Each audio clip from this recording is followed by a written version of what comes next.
Dans les années 2000, on a eu une recrudescence des anti-héros à la télé avec Sons of Anarchy, Californication, Nip Tuck, The Shield, Mad Men, Dr House ou Breaking Bad. Mais évidemment, c'est la série Dexter qui a poussé le principe le plus loin en plongeant dans le quotidien d'un tueur en série. Mais au-delà de ça, qu'est-ce que la série avait de si spécial pour avoir autant marqué le public et donné une telle longévité au serial killer de Michael C. Hall? On voit ça ensemble.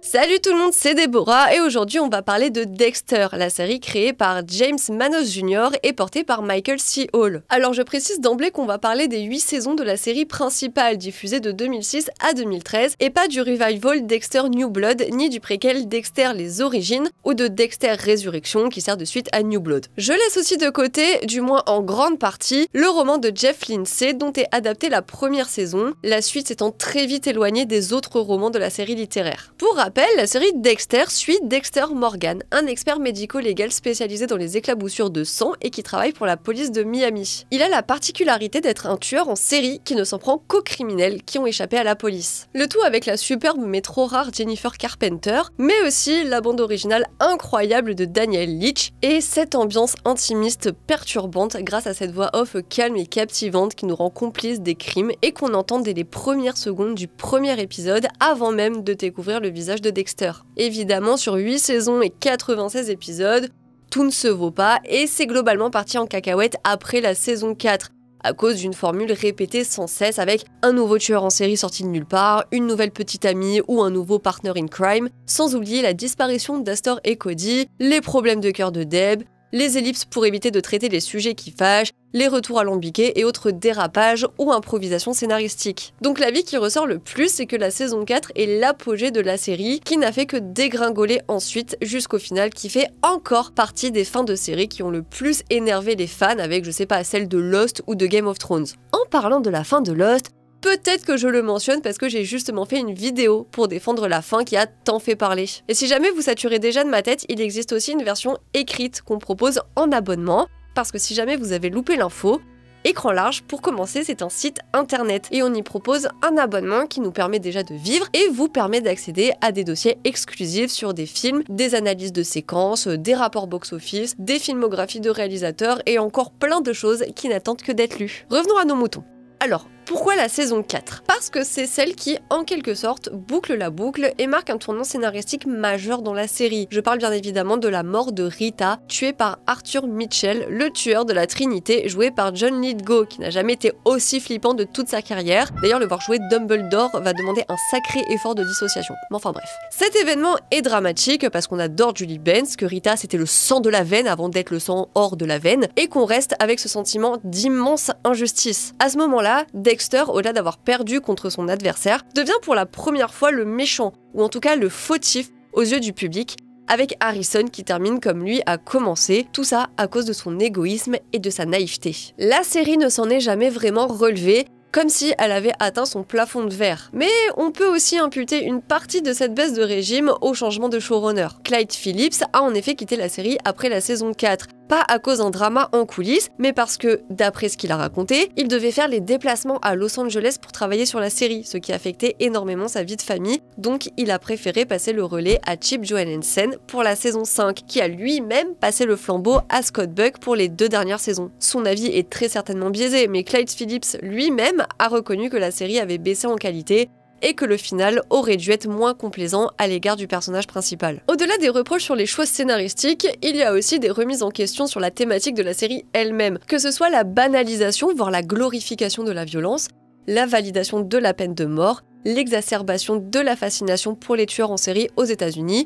Bref, les années 2000 quoi. Et oui, il y a une certaine complaisance envers les actions de Dexter, aussi bien dans la série que la réception du public, et il a fallu attendre un petit moment aussi avant que les personnages féminins soient mieux traités. Mais en première lecture, on peut surtout reprocher à Dexter sa psychologie de comptoir. Alors on s'accroche au fait que tout part de l'enfance et de maman, on ajoute à ça un traumatisme infantile, et hop, on devient un psychopathe et donc un tueur en série, parce que les deux sont évidemment indissociables, surtout dans le domaine de la fiction. En réalité, les psychopathes, c'est comme les schizophrènes, on leur colle quasiment tous sur le front une définition tronquée, alors que ce sont des notions complexes qu'on ne maîtrise globalement pas. C'est d'ailleurs la raison pour laquelle je n'irai pas sur le terrain clinique, parce que je n'en ai absolument pas les compétences, et que la véracité et la précision scientifique seules n'ont jamais suffi à faire une bonne série. En réalité, même si je trouve aussi que Dexter s'est effectivement délité de saison en saison, que les dernières sont bien moins prenantes et, sans mauvais jeu de mots, bien moins emballées que les premières, je trouve que la série raconte, sûrement involontairement, quelque chose d'essentiel à travers ce profil psychologique très malléable de Dexter. Dès le départ, il y a pourtant un cadre bien établi. Dexter est incapable de ressentir la moindre émotion ou la moindre empathie. Il simule et enfile un masque social, ce qui fait de lui un psychopathe. Il est surtout incapable de maîtriser les pulsions meurtrières qu'il porte en lui depuis toujours. Il peut seulement les orienter vers des victimes spécifiquement choisies, en l'occurrence des tueurs ou tueuses qui ont échappé au système judiciaire. Cette dualité s'incarne assez bien dans le pilote, quand Dexter regarde des snuff movies avec un air excité, pas par la vision des femmes torturées à l'écran, mais en imaginant leur bourreau sur sa table. Mais alors, pour revenir à la question de départ, pourquoi une telle longévité et surtout pourquoi une telle fascination pour le tueur de Michael C. Hall? Déjà, je pense que c'est difficile de ne pas aborder l'aspect super-héroïque sous-jacent du personnage, qui penche clairement du côté des anti-héros et vigilantés, qui plus est au milieu des années 2000, quand le genre commençait à bien s'étoffer au cinéma et à la télévision. Les points communs sur le papier sont très nombreux. Dexter a une double identité, avec ce côté faussement affable à la Bruce Wayne qui contraste avec la noirceur du Chevalier Noir. On a d'un côté Dexter Morgan, le gars qui apporte des donuts aux collègues, et de l'autre, le boucher de Bay Harbor. Comme Batman ou des anti-héros de Marvel et DC, Dexter est un personnage territorial qui opère à Miami, comme Batman opère à Gotham ou le Punisher à New York. On peut ajouter à tout ça sa tenue spécifique pour partir en chasse, son repère, qui est en fait son appartement, le traumatisme d'enfance qui lui sert d'origin story, ou encore tous les Robins de la Dexter Family qu'il a eu au fil des saisons. Donc Layla, Miguel Prado, Lumen et Zach Hamilton. Il y a aussi et surtout son code moral qui le garde, théoriquement, du bon côté de l'histoire. Pour Batman, le code c'est de ne pas tuer. Pour Dexter, c'est de ne pas tuer n'importe qui et même de tuer les bonnes personnes. Et ça, on y est exposé dès le premier épisode, puisque la toute première victime de Dexter, c'est le point Godwin du crime, le pédophile tueur, soit le type de criminel que Dexter et normalement le monde entier déteste viscéralement. Ça trace une ligne au marqueur entre Dexter et lui, quand bien même les deux sont des tueurs en série. En plus d'être drôle et séduisant, Dexter ne commet aucun crime de nature sexuelle. Ce n'est pas un violeur, encore moins un pédophile. Il ne tue pas pour l'argent et ne s'en prend pas à plus faible que lui. De même, il n'y a pas d'horreur excentrique dans ce qu'il commet. Pas de cannibalisme, de nécrophilie ou que sais-je. Ces meurtres sont justement méthodiques et clean. C'est une distanciation nette avec les John Wayne Gacy et Jeffrey Dahmer. Parce que pour que ça fonctionne, il fallait que ce soit l'anti-Patrick Bateman pour prendre un autre tueur en série fictif de la culture populaire. Ce qui me permet de faire une petite parenthèse sur le super générique de Dexter, avec cette routine matinale ambiguë et sanglante qui joue sur un imaginaire de tortionnaire et évoque directement le générique d'ouverture du film American Psycho, avec les projections qui ressemblent à du sang, le couteau, tout ça pour terminer sur un plat de restaurant raffiné. Mais la comparaison s'arrête là puisque, comme je le disais, Dexter Morgan est l'opposé du Patrick Bateman joué par Christian Bale. Bateman vit dans le fantasme de sa violence. Il la projette principalement sur des femmes, et le film sème le doute quant à la réalité des crimes qu'il commet. Bateman est donc un personnage ridicule, ridiculisé et méprisable, mais allez voir la vidéo de Judith, elle en parle bien mieux que moi. Dexter, c'est donc la démarche opposée, c'est le méchant gentil face à des méchants méchants, et c'est beaucoup plus confortable pour le public. Donc ce pédophile du premier épisode, qui semble assez riche, père de famille bien intégré et qui jouit certainement d'un sentiment d'impunité, en tant que spectateur, on est forcé de le haïr et presque de consentir à son exécution. En moins de 15 minutes, on est déjà dans la connivence, dans le compromis moral et finalement dans une posture éthique assez similaire à celle d'Harry, le père adoptif de Dexter qui lui a enseigné le fameux code. À partir de là, ça devient encore plus évident que le vrai méchant de la série, l'antagoniste de l'histoire, c'est Harry. Je pense qu'on est à peu près tous d'accord là-dessus. Ce qui me fait voir la série comme une sorte de relecture très libre du Frankenstein de Mary Shelley. Harry serait en quelque sorte Victor, le docteur qui nourrit une ambition obsessionnelle, ici un idéal de justice, tandis que Dexter serait le monstre, sa création qui le hante et le conduit à sa mort. Bon, par contre, ça rend la fin de la saison 8 encore plus ratée à mon sens, puisque, comme avec le monstre, on quitte un Dexter inconsolable. Il choisit de disparaître dans l'horizon, promettant de se donner la mort après tout le mal qu'il a causé, mais sans qu'on sache exactement ce qu'il devient, comme s'il devenait à son tour une figure mythologique, un monstre immortel ou plutôt immortalisé par ses crimes. En plus de ça, l'épisode s'appelle s'appelle Remembers the Monster, donc ça paraissait assez parfait. Puis il y a eu cette scène finale avec les bûcherons qui niquent absolument tout, même si je suis ouverte au débat dans les commentaires. Scott Buck, le showrunner, a justifié ça en expliquant que le studio lui avait interdit de tuer le personnage parce qu'il voulait garder la possibilité de le ramener dans une suite ou un spin-off, donc il ne pouvait pas non plus le faire arrêter par la police parce que ça aurait été compliqué après de justifier sa libération. À mon humble avis, le fait qu'il s'éloigne dans la tempête sans montrer les débris de son bateau, ça aurait suffi à garder la porte entrouverte. Pour aller dans le même sens, faire du démembrement un motif récurrent de la série accentue un peu plus le parallèle avec Frankenstein, comme le dégoût de la créature pour elle-même, encore plus après la mort de son créateur. Et cette mort du créateur rappelle la lourde culpabilité de Victor, le scientifique qui abandonne sa créature, le père qui abandonne son fils, horrifié de ce qu'il est devenu. Si on pousse plus loin, je vois le personnage de Depp comme Elizabeth dans le roman, celle qui a tragiquement péri des mains de la créature. Erita, c'est le patriarche de la famille de Lacey, une femme métaphoriquement aveugle qui vit avec ses 2 enfants. C'est à travers ce foyer fragilisé que le monstre s'humanise, qu'il apprend comment vivre en société et nourrit un idéal domestique. Mais tout ça n'est qu'un mirage, il ne peut pas être accepté et la désillusion est forcément très violente pour lui. On peut aussi retrouver la volonté obsessionnelle du monstre d'avoir une fiancée, une compagne qui lui ressemble et le comprend, avec qui il pourrait vivre en marge de la société. Ça rappelle le rapport complexe qu'entretient Dexter avec les femmes. Alors oui, ça rejoint aussi le trope sexiste qui consiste à toujours donner à un personnage masculin un intérêt amoureux féminin, et donc un objet de conquête, mais c'est aussi dû à la volonté plus profonde de Dexter de se lier à quelqu'un, sans avoir à cacher sa monstruosité, de se trouver un égal, ce qu'il a fini par faire avec Anna Mackey. Bref, on peut voir dans Dexter ces luttes complexes et contradictoires entre le monstre et Frankenstein. Si Harry est une vision affligée, censée incarner la morale factice de Dexter dans la série, son fameux code,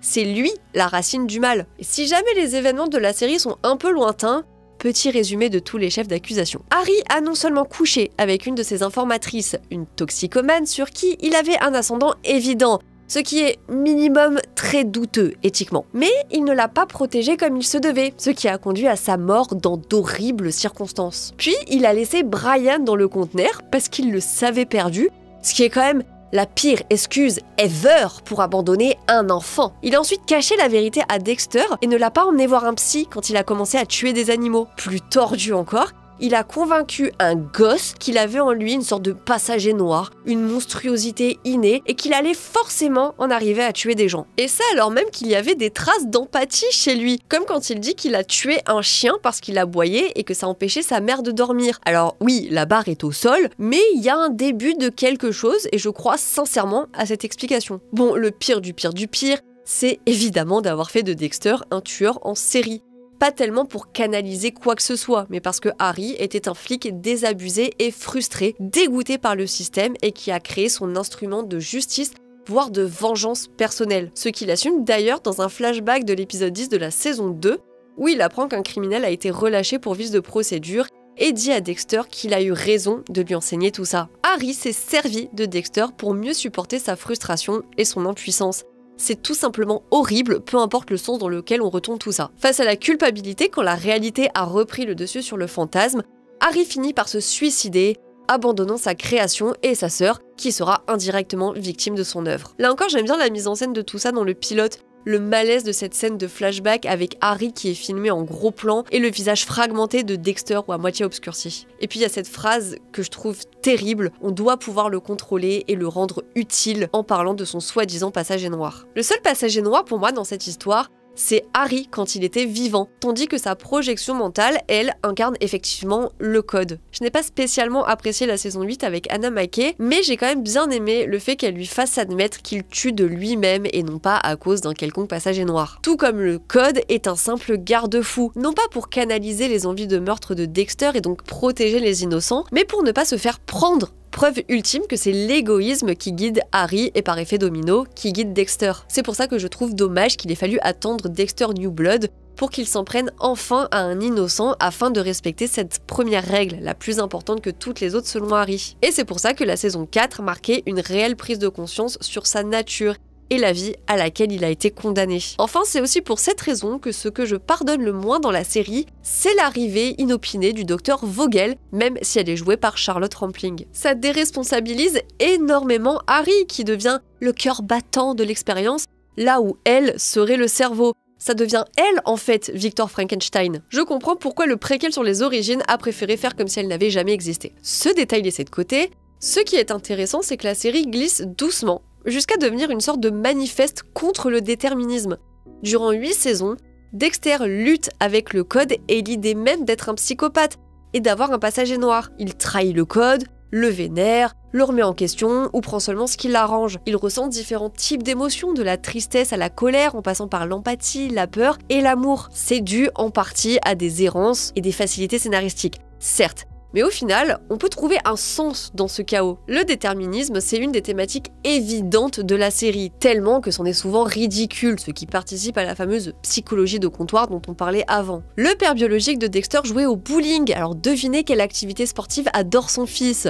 Brian Mother a vu sa mère se faire démembrer sous ses yeux, donc il a un kink sur les prothèses, logique. Dexter a vécu exactement la même chose et il est devenu spécialiste dans l'analyse des projections de sang. Deb a des daddy issues, donc elle enchaîne les mecs. Ou alors là c'est peut-être juste les scénaristes qui savaient vraiment pas quoi faire d'elle. Mais ça paraît tout de suite moins ridicule si derrière on assume que tout ça est justement une mascarade. Ce déterminisme outrancier, c'est la pensée d'Harry. Donc le fait que la série l'expose de façon aussi grossière, ça paraît presque sensé d'un coup. J'ai dit que je prenais pas les livres comme référence, mais on peut quand même noter qu'à la fin du premier volume, je ne dis pas pourquoi pour celles et ceux qui voudraient lire, mais Dexter assiste à un enterrement et certes il ne parvient pas à pleurer, mais il ressent de la tristesse. Donc en fait tout le principe de la série pour moi c'est que Dexter est confronté à l'humanité que son père a refusé de voir en lui.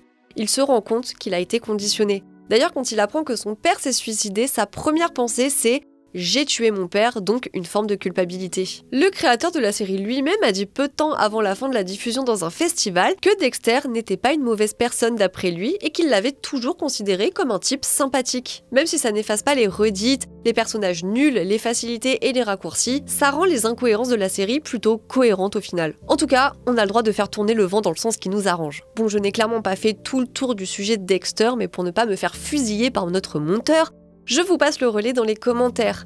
Dites-nous quelle saison vous préférez, ce que vous avez pensé de la fin, ce que vous pensez du personnage de Harry ou ce que vous aimez tout simplement moins dans la série. Pour rester dans le thème des tueurs, je vous recommande encore une fois la super vidéo de Judith sur American Psycho qui est très fouillée et très bien racontée. Quant à moi, je vous dis merci et à très bientôt. Stop.